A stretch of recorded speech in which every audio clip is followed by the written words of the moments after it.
Alright guys, welcome back to the channel. Welcome to some more worldwide download celebration content. As everyone already probably knows and you would have seen during the Dokkan Now live stream, of course, Dokkan is finally syncing up the global and JP versions of the game. So with this video, what I wanted to do was just kind of discuss the topic, and not only that, kind of speculate how they could end up catching global up to JP, and also get your guys' thoughts and opinions.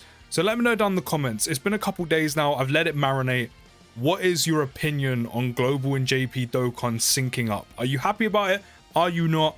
I know there's probably a few global players that are upset that we're going to lose global foresight, but I think that's an easily selfish reason to give up to finally have the games fully synced up. But let me know your thoughts down in the comments, and while you're there, don't forget to drop a like, and if you are new, consider hitting the subscribe button. So to be honest, global isn't actually that far behind. We only have a few Dokkan fests, excluding of course actual in-game content that are part of celebrations, easy A's, some world tournament units, and also world tournament easy A's. In terms of the actual summonable units, which is what we're waiting for, we're only missing a couple.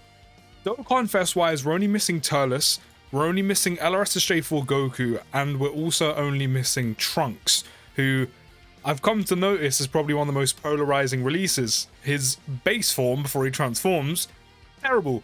His transform state, one of the strongest in the game apparently. So, you know, quite a funny mixture.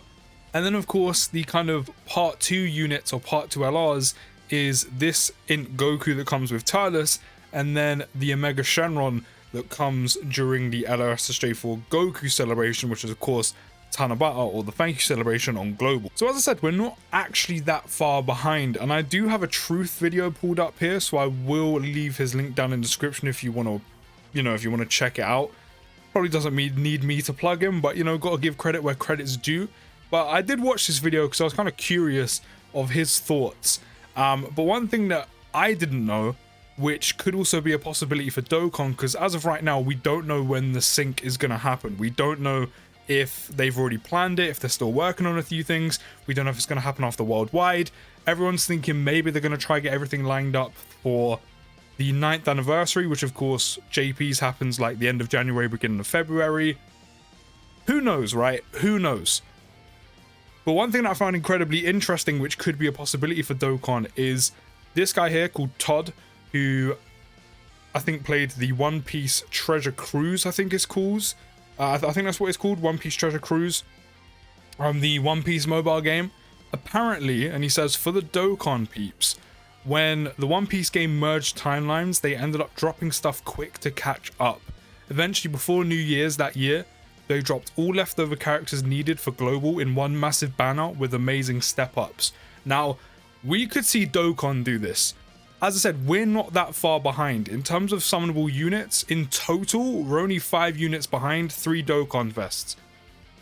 So if Dokkan decides to do that, we could have our worldwide celebration, and then after worldwide's done, we could literally have one big step-up banner that functions the way the New Year's banner does.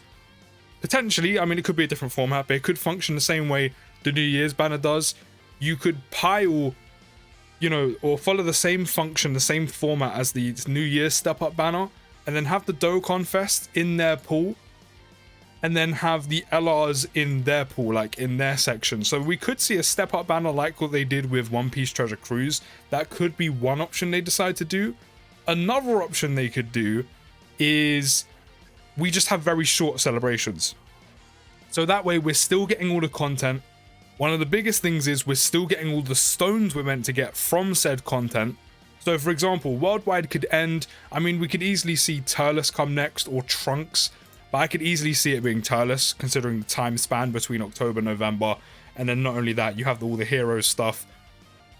But the way I could see them doing it is potentially just have the celebration shorter. So rather than a Dokkan Fest being there for 2 weeks, and then say for example they drop this Goku for a week, then go into the next Dokkan Fest or the next celebration, we could see them drop Turles, he's out for a week, Goku's then out, and then it's not unfamiliar or, not typical for Dokkan to leave someone like the filler banners overlapping into following celebrations. So we have like a week of Turles, drop this Goku, and then you could drop this Trunks and still have the in LR Goku's banner overlapping into Trunks' celebration, because Trunks doesn't have a part 2 LR.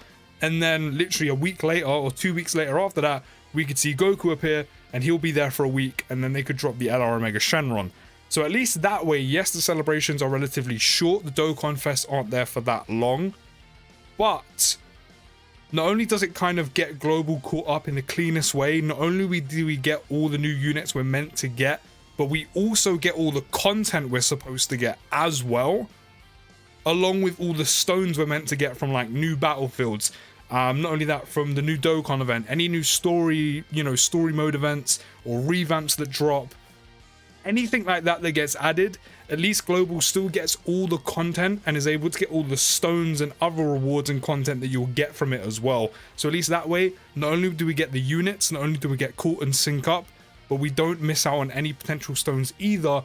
So everyone kind of wins. The only potential downside from that is just essentially the time frame in which the Dokkan Fests are on Global 4, which, maybe you might not have enough time to grind all the stones you need to actually pull for the unit if you are interested. That could be one thing, but I don't think there's a solution where everyone kind of wins. Like, there is no kind of downside or someone doesn't become upset. I don't think there's a solution where everyone walks away happy, but I think this one is probably the best scenario they could do, because the majority of people can walk away with happy from this, because everyone kind of wins and it's only kind of like a majority that wouldn't. The only other way I could see them doing this is potentially we're not going to be syncing up until maybe next year. Maybe they are planning to do it for the anniversary. Maybe they're planning to sync us up literally like a whole year later. Maybe they're going to sync us up by next Worldwide and take things slowly, which could work. But at the moment, we're kind of in the dark and we don't know where Dokkan is going to go with this. We don't know how they're going to do it. We just know that some point in time, JP and Global will sync up. We don't know how they're going to do it. We don't know how long it's going to take. We don't know if they're just going to drop everything and be like, you're synced up immediately, or kind of make it paced or spaced out. But either way, I think this is a sick thing from the game, at least, from a content perspective as well. At least I don't have to wait like 6 months for a unit to drop while he's already been out on JP. Everything is brand new when it is officially new, and there's no global foresight, which means everything is new, everything is kind of first hand. There's no kind of hype that kind of dies down. We won't be global players sitting there looking at the JP have their anniversary and then have to wait months and months before we get theirs, and the hype kind of dies a little bit. But then I also know on the other hand, a few people are going to be quite disappointed, and don't get me wrong, I kind of am as well, but I'd 100% trade it in to have the game synced up, which of course we're going to get. We could potentially see the peel off trove and all the tickets gone, which is a shame. It would be nice to kind of have the tickets now on both versions. They are going to be synced up. And then also, we lose the global foresight. We don't have global foresight anymore where we can be like, oh yeah, Turles is dropping, have no interest in him. I can save stones all the way until, this LRS is straight for Goku and I can skip everyone else. We don't have that anymore. We don't know what's coming next.